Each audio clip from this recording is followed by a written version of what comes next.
Hi, Jarrett Lau here, your landlord tutor. So in today's video, I'm going to be talking about whether you should waive a mortgage contingency.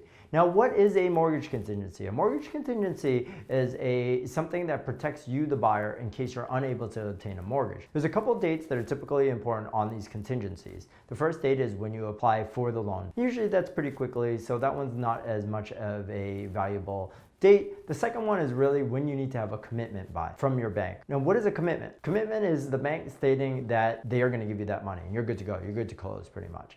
And typically we'll do that about 7 days in advance of the closing. Now, what happens on this contingency is states that if you don't get that commitment by a certain date, you can back out. It's pretty crazy, right? 60 days into a deal, 45 days into a deal, and you say, sorry, I didn't get my money. Seller has to go find someone else, and that really protects you. So you got to be careful about waiving that. But in a hot market, that happens all the time, right? And that's fine if you're financially strong. Technically, I've never purchased a property with a mortgage contingency in my life.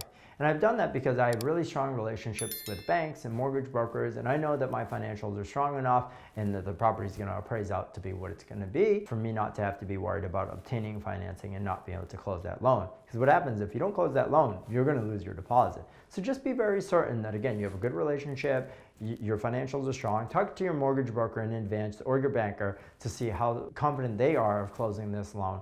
And you're going to be able to make your own decisions. But if you need anybody to help guide you through this process and answer any questions that you might have, please think of me, Jarrett Lau, the Landlord Tutor. You've reached the end of this video, and you are now one step closer to becoming the landlord that you want to be.